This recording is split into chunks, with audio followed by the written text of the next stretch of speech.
2, 3, 1, 2, 3, 1, 2, 3, 1, 2, 3, 1, 2, and stop. You want to open the windows more if you want? You can. Okay. 1, 2, 3, 1, 2, 3, 1, 2, 3, 1, 2, 3, 1, 2, 3, 1, 2, and stop. Hands up.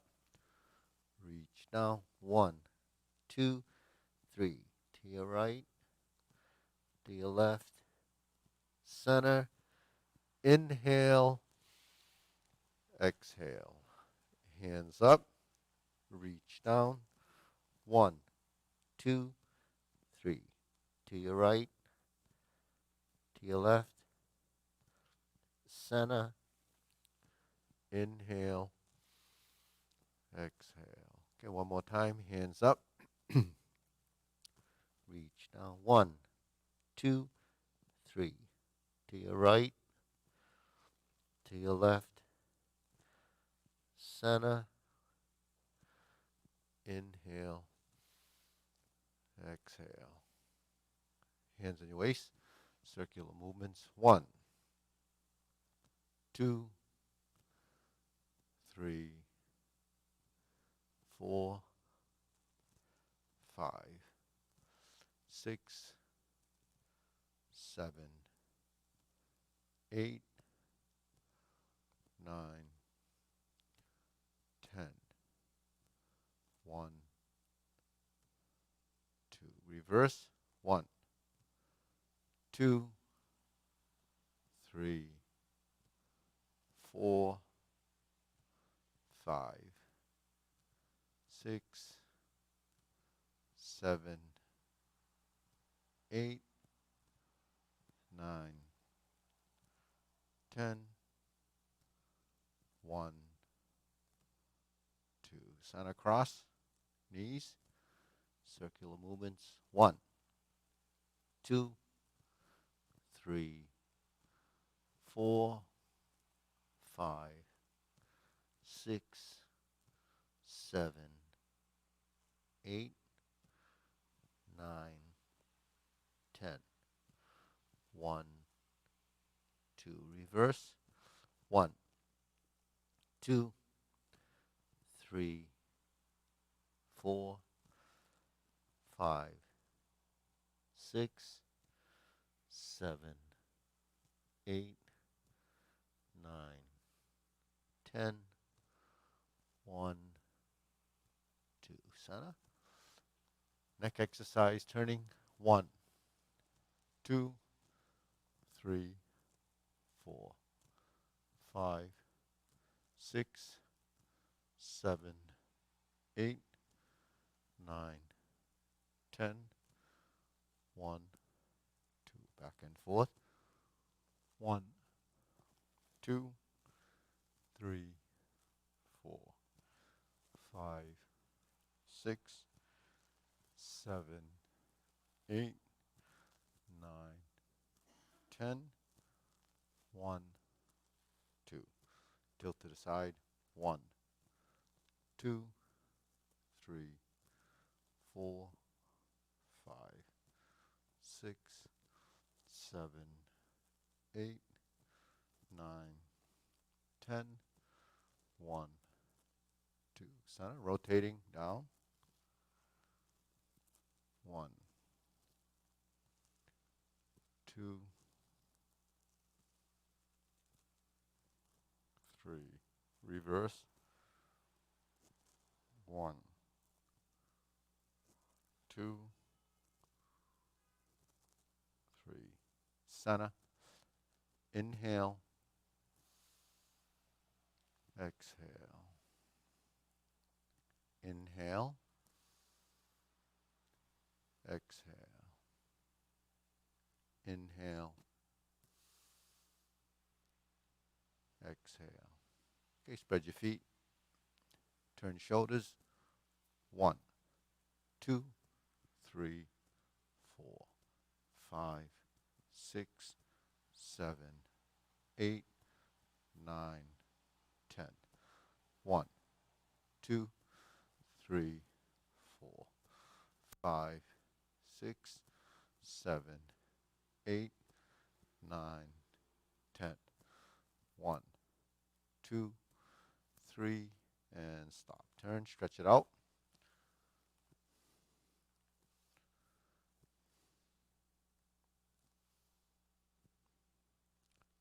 Switch.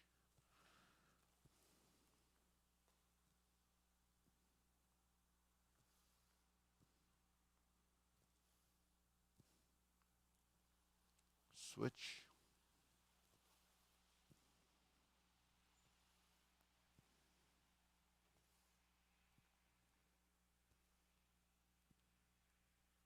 Switch.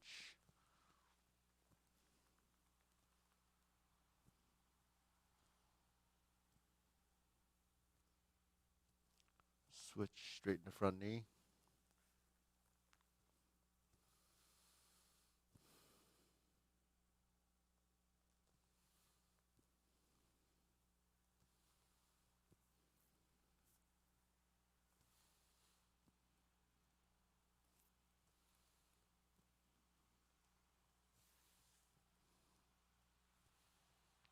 Switch.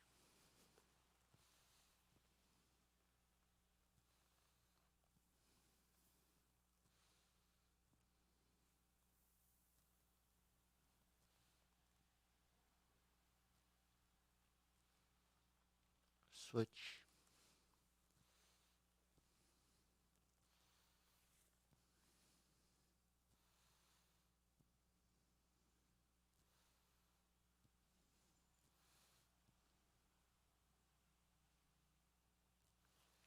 Switch.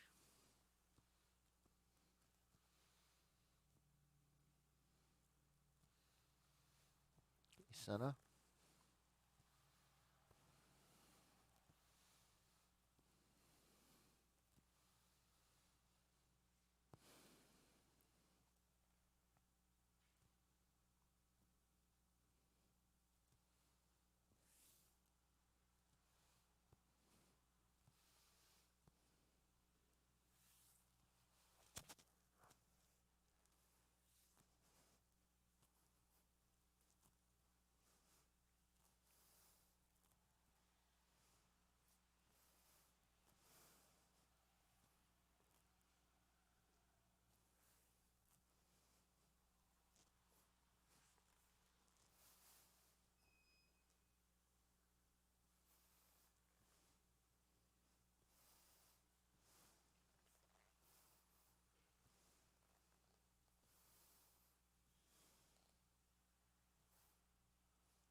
Okay, shake it out. Deep breathing. Inhale. Exhale. Inhale. Exhale. Inhale. Exhale. Okay, shoulder roll.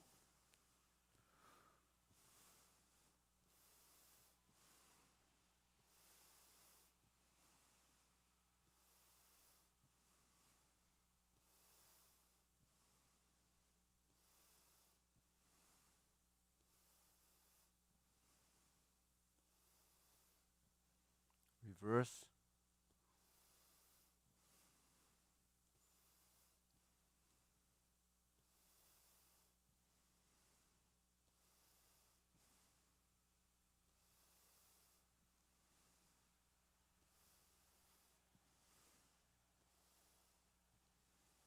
And sigh. Okay, press. Release. Exhale. Inhale.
And stop. Hands up. Inhale. Exhale. Inhale. Exhale. Inhale. Exhale. Okay, wrists.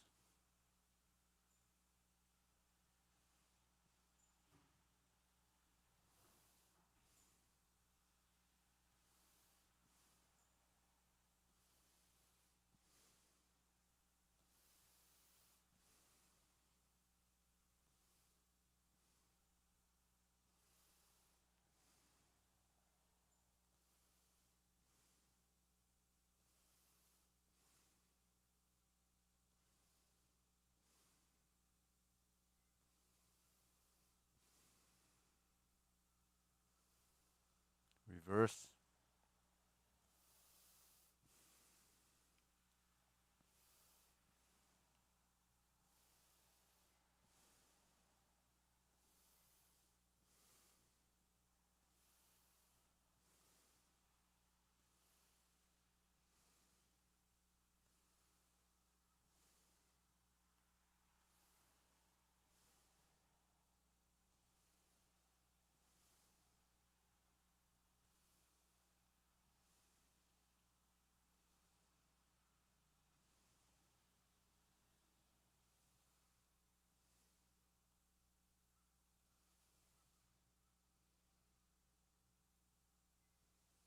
Okay, palms down.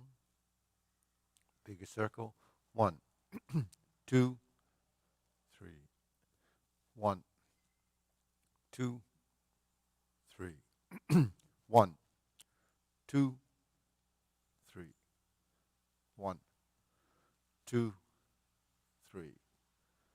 1, 2, 3. 1, 2, 3. 1, 2, 3.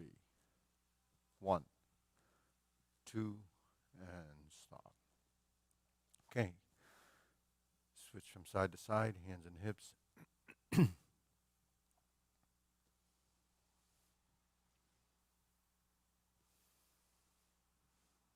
Okay. Standing on one leg.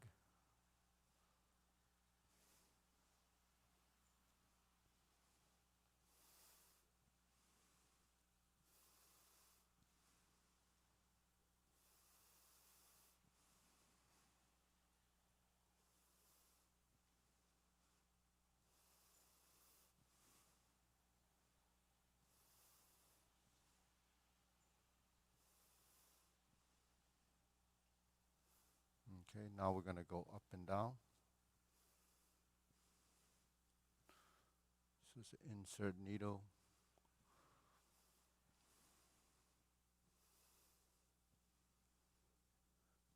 And switch. Okay, so here we're going to lift up.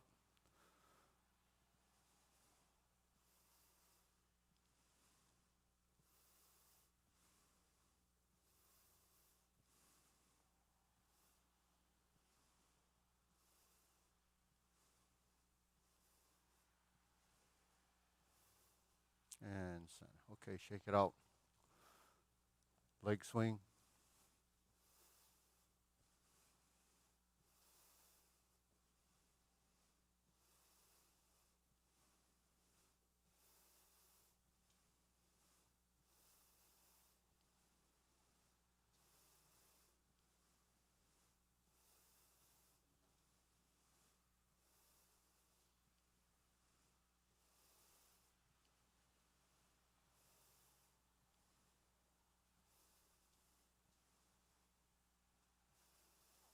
Switch.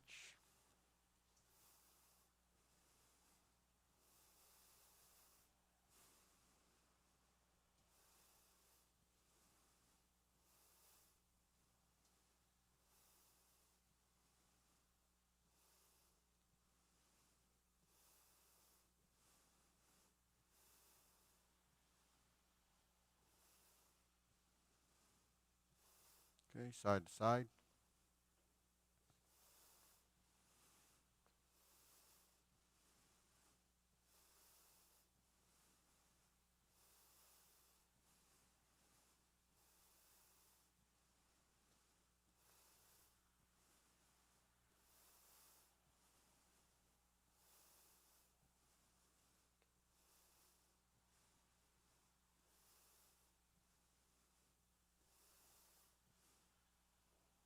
Switch.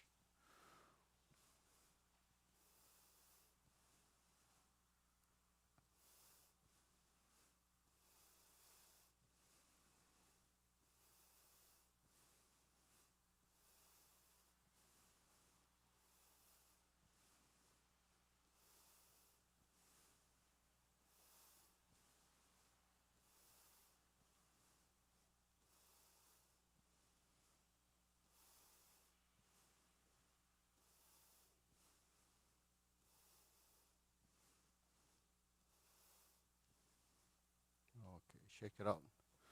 Deep breathing. Inhale. Exhale. Inhale. Exhale. Inhale. Exhale. Okay, silk rolling.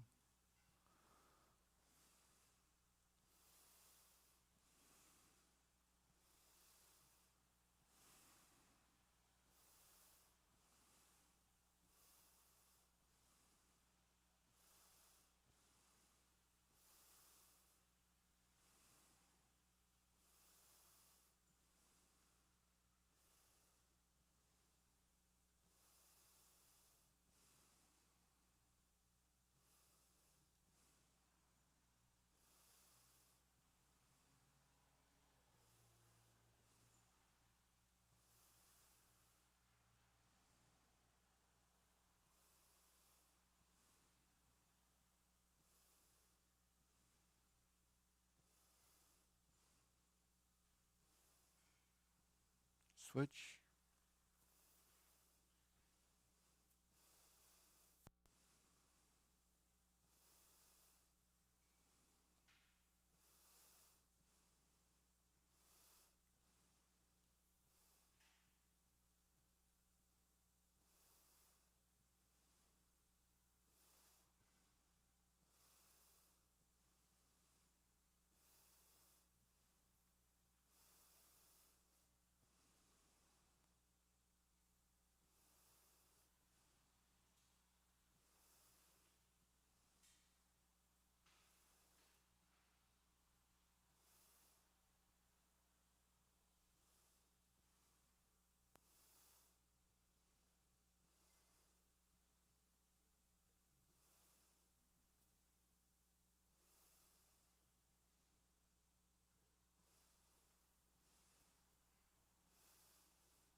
Okay, center, open and close.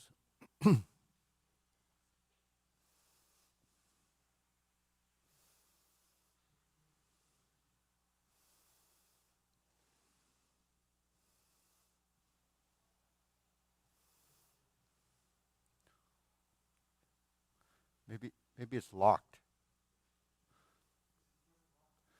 They're on the back rail in the middle.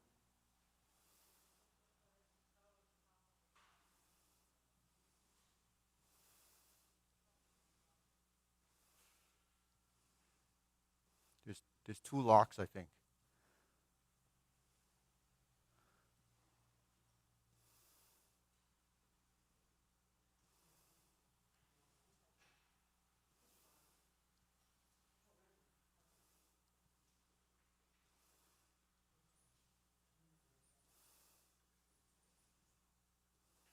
Switch.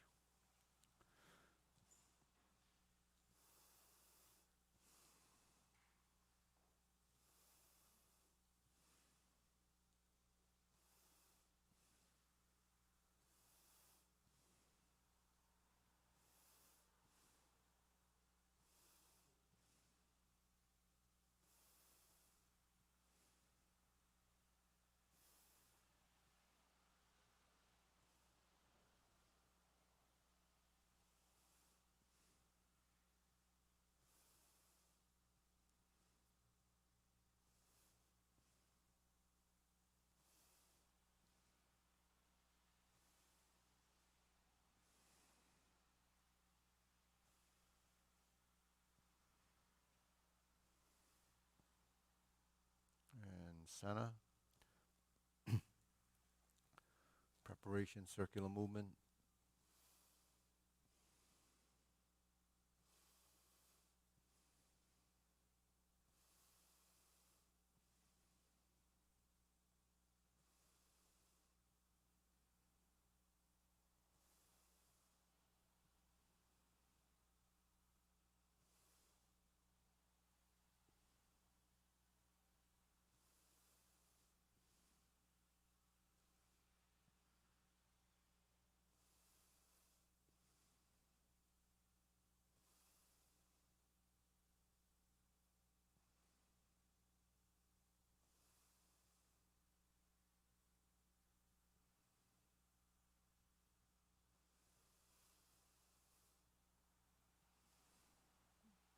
Okay, lower hoop.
Shoulder height.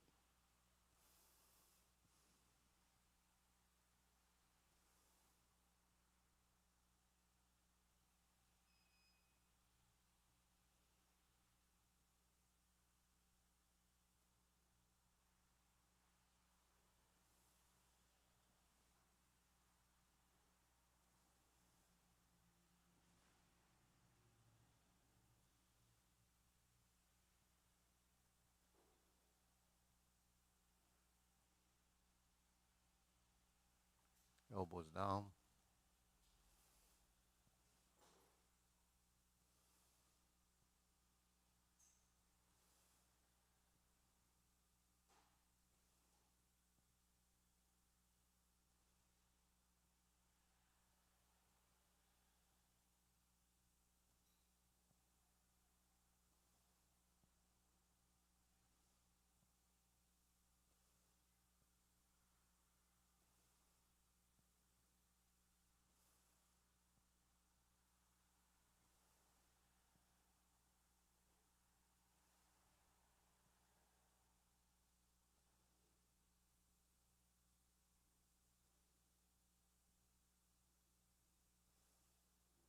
Lower palms down.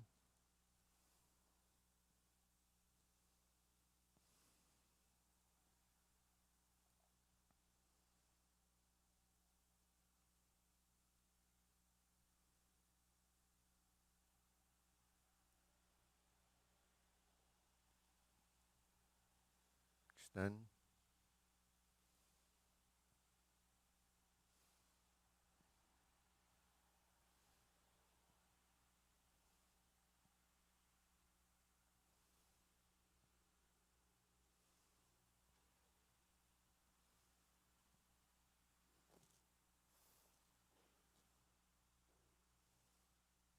Okay, deep breathing. Inhale.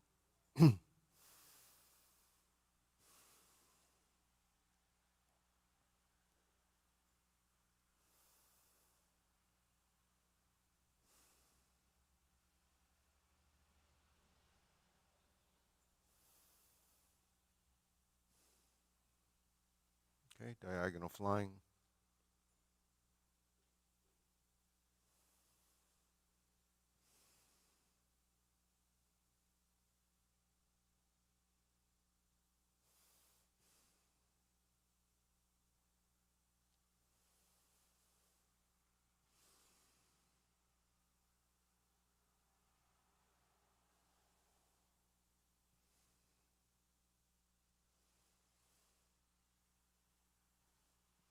Switch.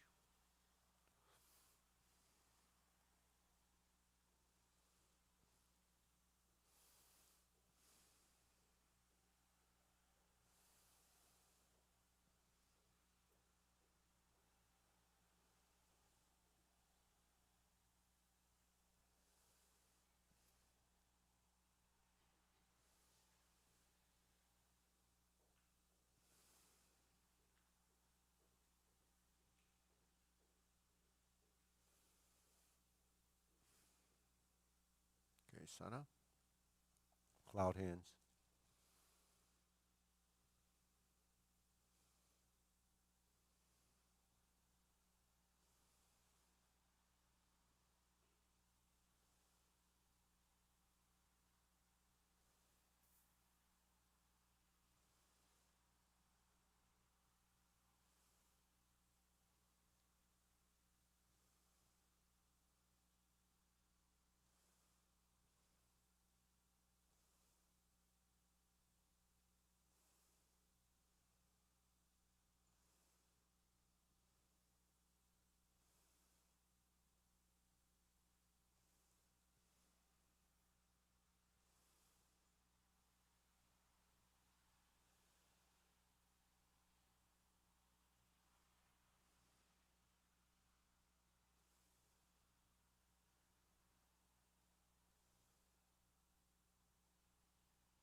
Okay, palms down. Lift up. Palms out. Cross. Lower hoop. And continue. Just carry tiger to the mountain.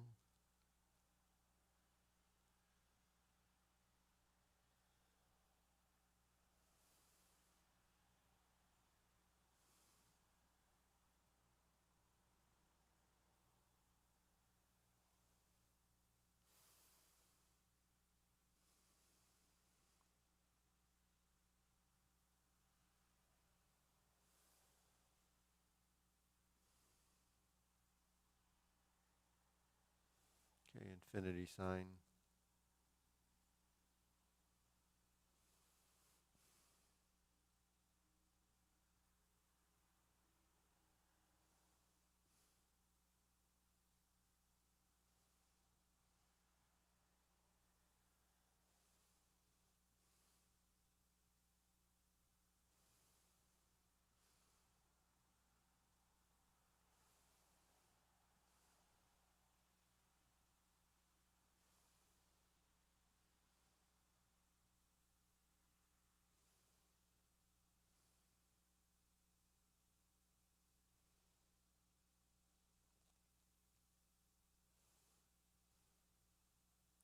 Form the fist.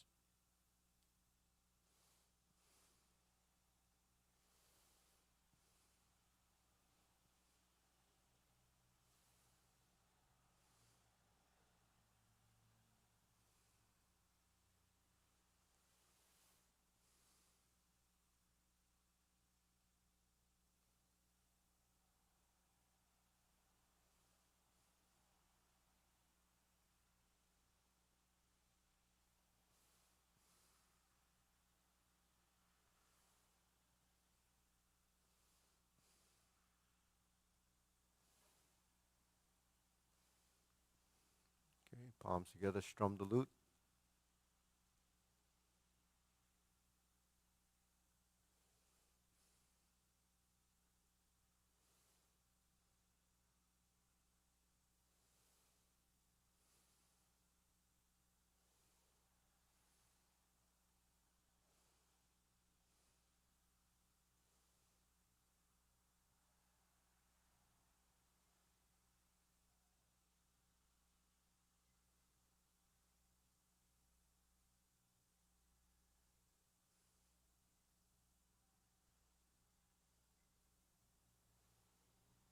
Okay, turn, draw the bow.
Fan to the back.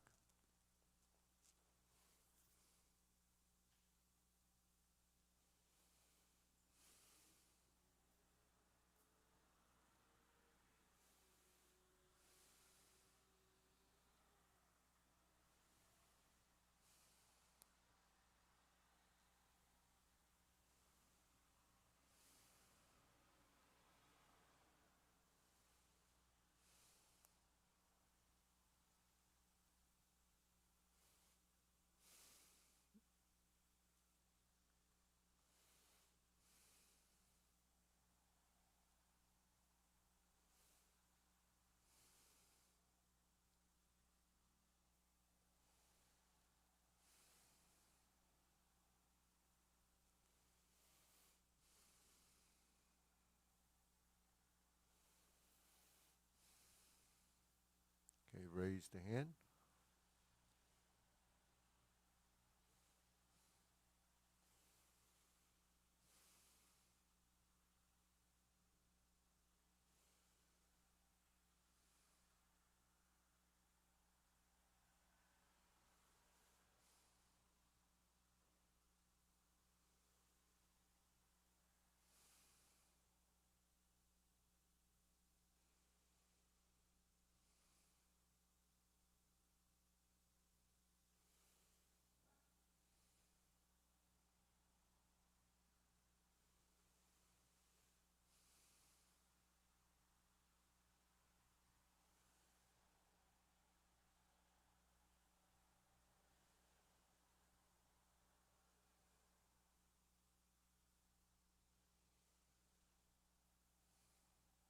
Okay, palms down. Deep breathing. Inhale.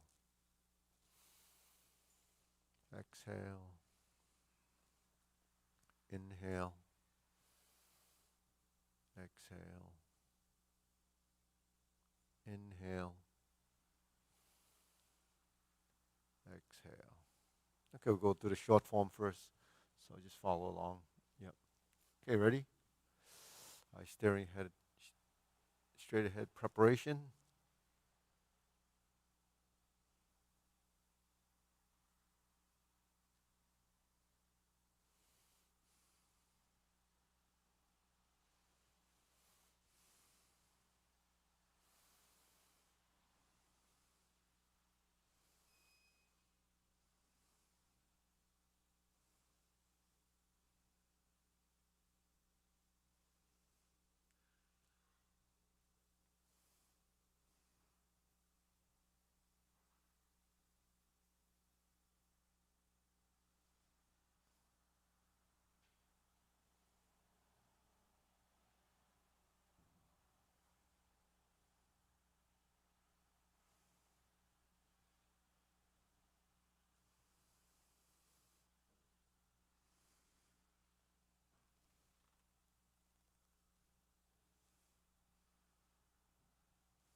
breathing. Inhale.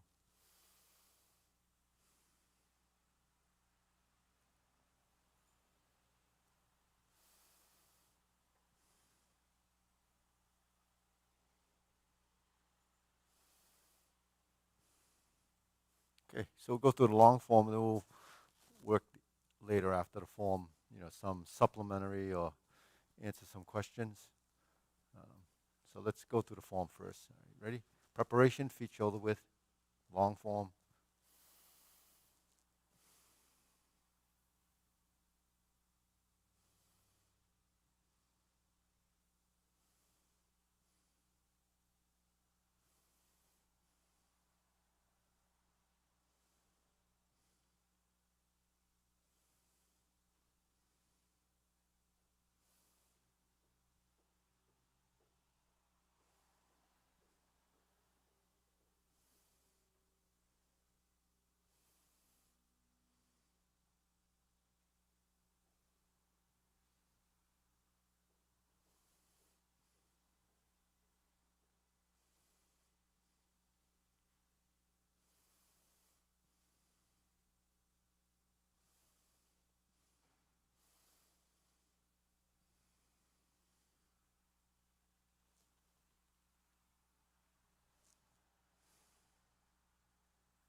Okay, deep breathing.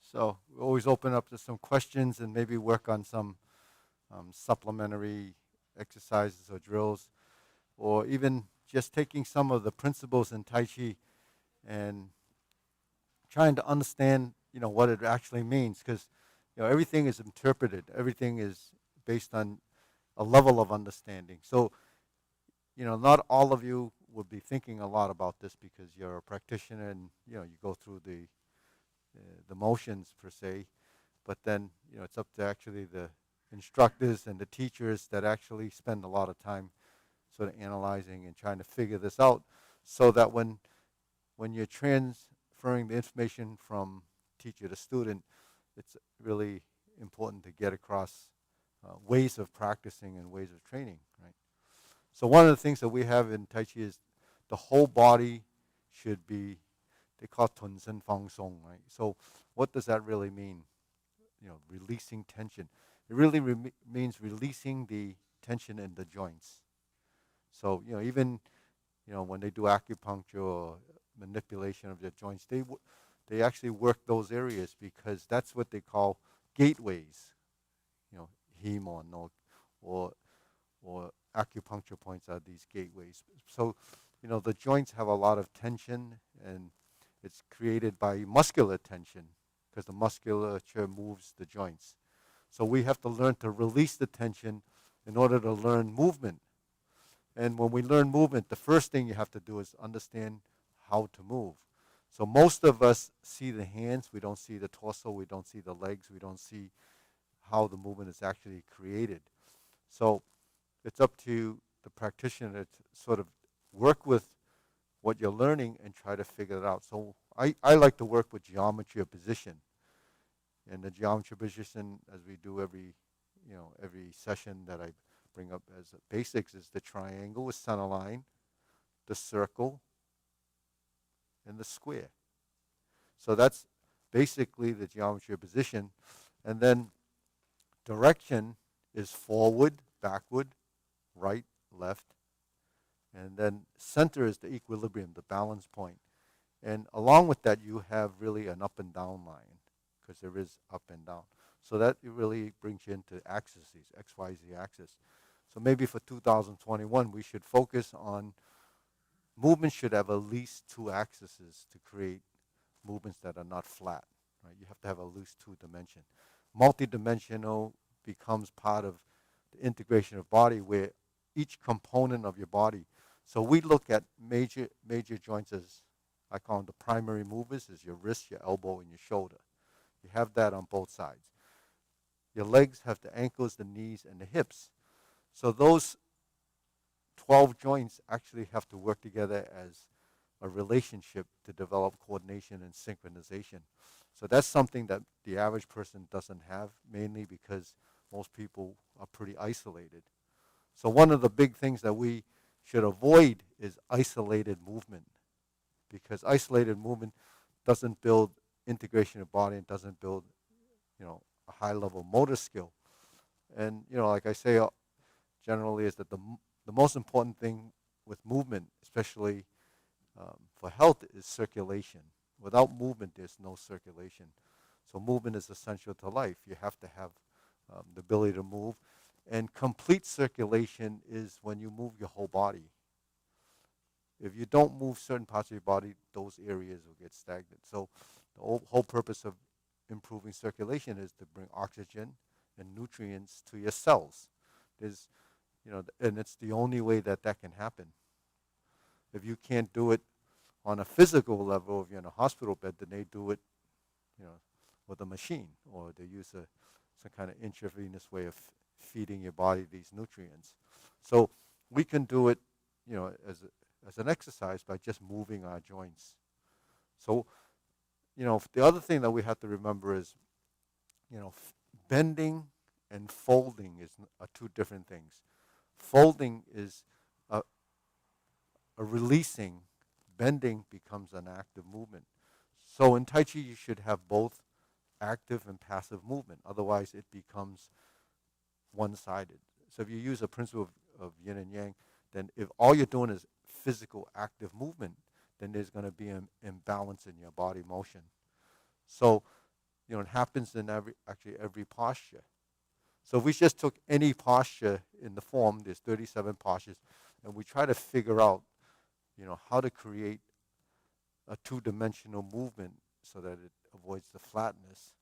And, when we talked about the geometry, then there's also the transitional thing. So one transitional thing that we have to keep in mind is the obliques. What's an oblique? Oblique is the 45-degree angle, right? So that, when we speak of geometry and directional movement, those obliques happen in every plane of motion, in every, way we move. So this is the oblique in this direction, right? So where's another oblique? Just keeping it simple. If you go like this, there's an oblique here, right? We go to the 45-degree corner, then this is an oblique in the arm, and the torso, if it turns this way, then that becomes oblique here. See? So when we do the form and we turn into the oblique single whip, that's only a direction. So you can have obliques in direction, you have obliques in space, tilting and slanting, but it's a pass-through. You're passing through from 0 to 45 to 90, right? So to pass through from 0, 45, 90, example is if I'm going like this is just a 90-degree movement. If I bring it further, it becomes an oblique, okay? Now I can't do actually anything else from here without moving another joint. So if I go that way, I would extend the joint, keeping it oblique, right? If I want to go straight up, I might have to pull it in more to go up. So those are actions that we do based on how we copy movements when we're doing a class. But if you understand the idea of how you have to maneuver a specific part of your body in order to create the movement, I call that the manipulation of skeletal structure. Because we have 3 joints on this side, you have to create some kind of action in the total arm, not just the shoulder and the hand.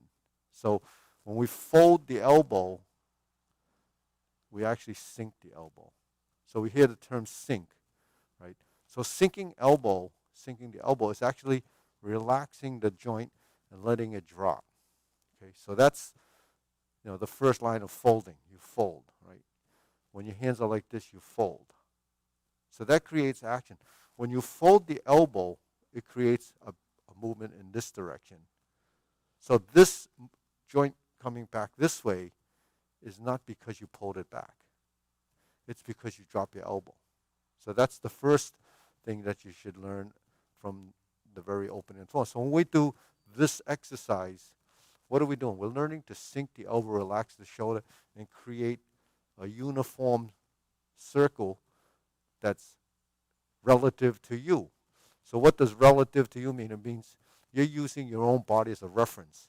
When I lift like this and I do this, and then expand, so here I sink my elbow, I sink my knees. So sinking knees is not bending the knee. Bending is too physical. You have to let go. And then when you lift, then you expand. So that's what you build. That's called upper-lower coordination. When you build upper-lower coordination, there's a response in the body that allows you to have that relationship. And that's building, that integration that's really programmed from the mind. Because the mind really, or the brain really doesn't know any of this. You're feeding it enough information, and then you're physically doing it until your brain starts to recognize what's happening there, and eventually it becomes innate, a natural motion, and it's also in the subconscious. So you don't have to think about it anymore. That's actually how we learn.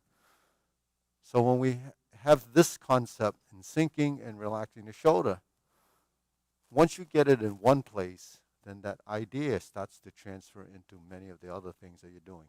So where is sink the elbow, relax the shoulder? Sink the elbow, relax the shoulder happens in the posture, right? So sinking is really letting go and releasing.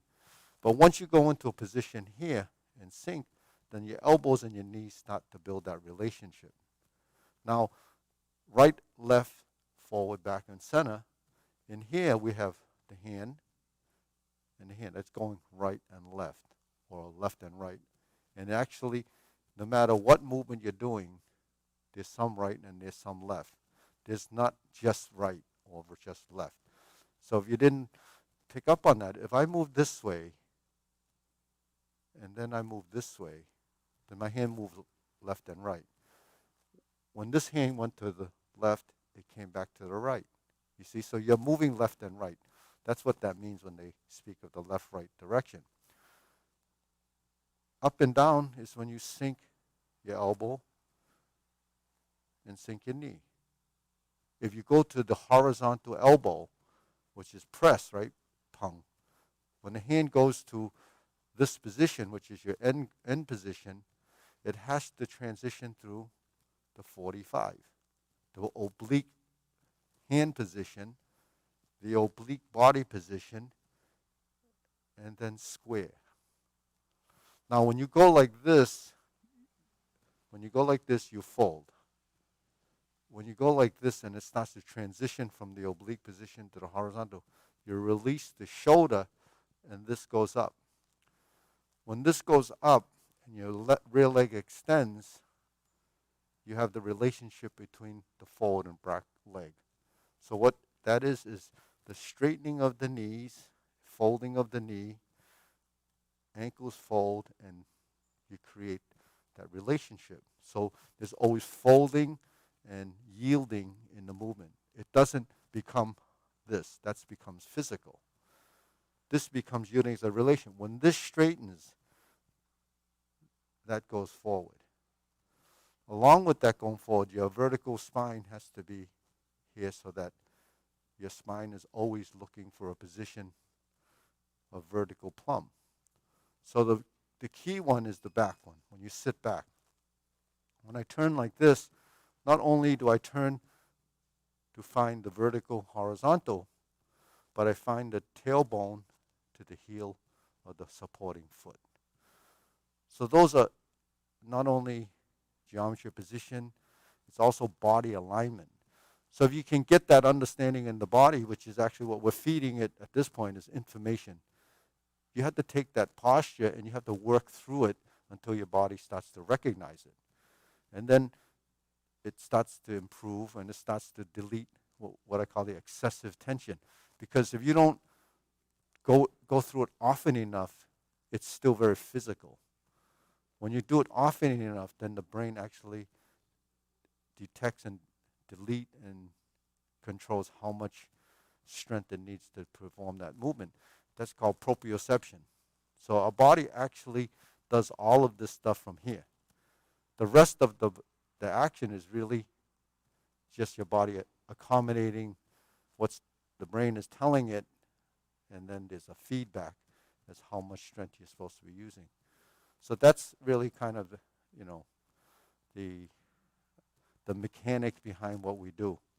And some instructors, I think it's most important to actually understand this, because when you understand this and you embody these ideas, you can actually be a more effective teacher because you can see a lot more. If you can't do it, you actually can't see it. You can see a physical sort of image, but you can't see the transitional image. So that's really something that's pretty important. And for your own practice, if you don't do this, you can't evolve, simply because it's just the form. So that's why something like, Tai Chi or even the Kung Fu forms we have so many layers of depth, and you have to kind of work through all the layers to get at it. So if we just tried just that basic thing, go into neutral position. So first we go 1, 2, 3, right? So you move the torso right to left. So moving the torso right to left, the waist is what we turn.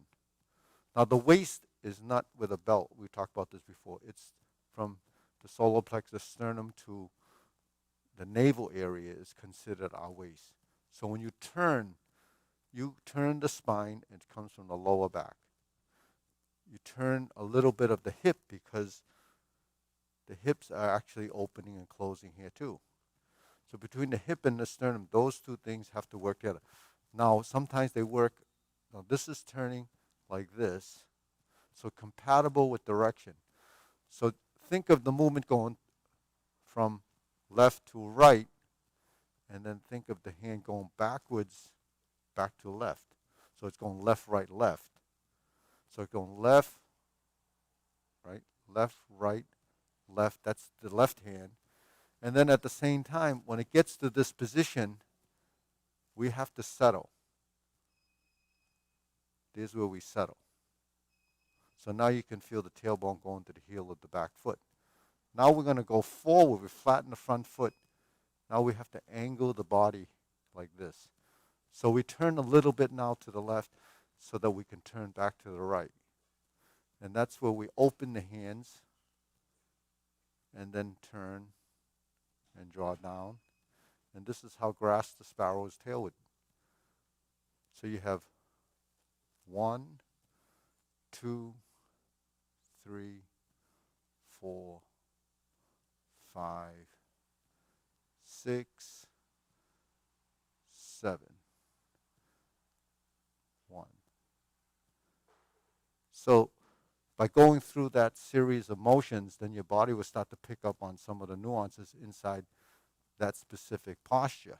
Grasp the sparrow's tail is actually a pretty important form of posture because it happens so many times in the form.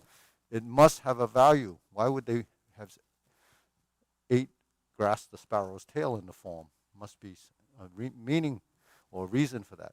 But also houses the 4 direct energies is ward off, roll back, and push. So when your hand's in a neutral position, right, is the vertical. The horizontal is the press. The roll back is this, and this is the push. So those 4, what they sometimes call the energies, becomes pang li jai on, pang li jai on. Jai is the press. So you have your forward hand and these. So they work together. Now sometimes you practice, you can put your hands together and touch for sensitivity and also for the connection of the 2 hands building. This is the sensitivity to feeling, tactile sensitivity. Because you can feel, when I'm pressing here, you see my elbows. So passive active movement, physical. If I put my hands together and I do this,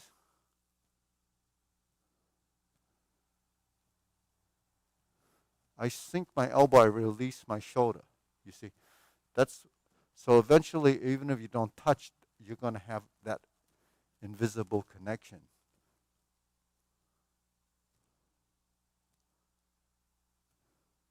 See, so when we're here,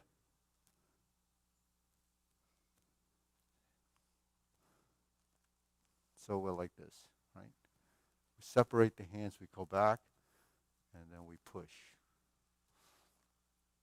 So this, in brush knee, we have this where we sink the elbow. See, if we go on this side, we can sink the elbow. So that exercise that we do when we flip like this is really building that relationship. As the first line, as a physical thing, you just alternate the shoulders. But then when you go like this and you drop this elbow and you do this, then now this hand can create this motion. Right? And then sinking this can create this motion. So one side is driving the other, right? So when we're like this, so the hand is 1, 2, 3, 4, 1, 2, 3, 4, So you create, so this is actually a drill.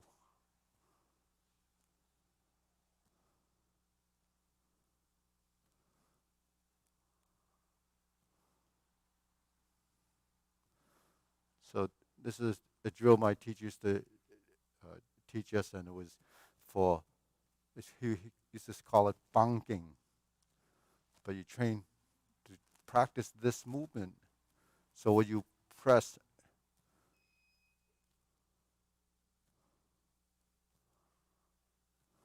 now all of these, when I go like this, I press, there's a connection. This, this hand could pull this hand back because it's following, leading it. This hand can pull, and this can drag this hand to it. So that connection makes it an active-passive relationship.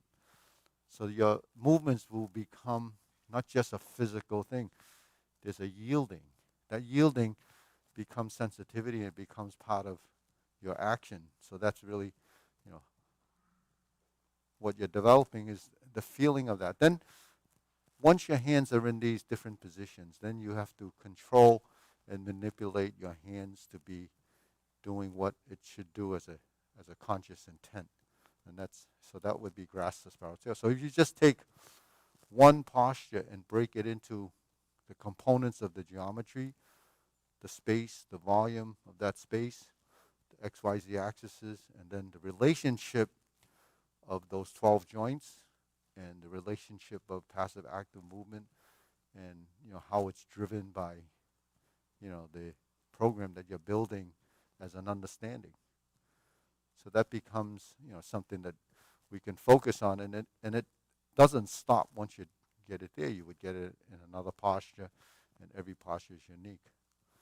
So maybe we can go through, like we just went through grasp the sparrow's tail. We might pick another posture, another class, work on it. So you have a series of different drills to practice to develop all your different uh, transitions, which a lot of times we oversee them or overlook what we're actually doing. We just run through the motions when we do a class.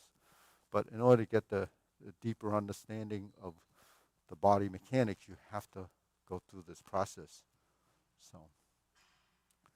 So, this builds a lot of sensitivity in the body, which is important, because when the body really is much smarter, that's what we're developing, is body intelligence. I call it the physical side of learning. But when you build that in intelligence, then over long term, it's there. So, so as an age-related degeneration, this kind of information is actually very valuable. So the young people, I'd say up to 40 years old, will not be really interested in doing this kind of a thing, because they're really into the physical side of things. That is really a stage of development, because mainly um, age-related degeneration, no one thinks about it till they age. So the age part of degeneration starts around, let's say, maybe the early 40s, and then if you don't do something about it, it'll constantly progress, and you become really dysfunctional by the time you're in your 60s.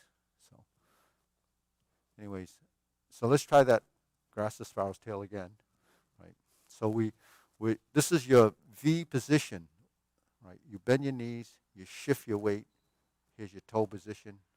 There's your first stance, and then if both hands came together, but because we're moving and moving and moving, your hands really never come up simultaneously. They have to be one at a time, because there's a relationship in a change of your body form or the posture. So when we're here, 1, 2, 3, sink, forward, turn. So something is initiated first. So it's your spine. 1, right? There's your oblique. There's your lower hoop. There's your oblique. Here's your oblique. One, so your torso's facing that corner. You're slanting across, and your body, it looks like it's going out, but it's not going out, it's going with your body. And then we sink down, and we sink down. The hand is turning like this. Now we're on the slant here, and then it comes out. We turn again. If we were to lead that into single whip, that's what would happen. See, to connect your form to the next posture, it ends up going to the left, elbow, right, oblique to here, vertical to here. So your hands actually will go, and then you sink, and then you sink. So you don't just put your elbow in that position. It has to be driven into that position. You have to, so that's where the form looks like it's connected. So each, I call those the phases in your transition, that when you move, you always, so you're heightening tremendously the twisting of your spine, which is really, where all the important connections are to the musculature. So anyway, so we bow out. Ready?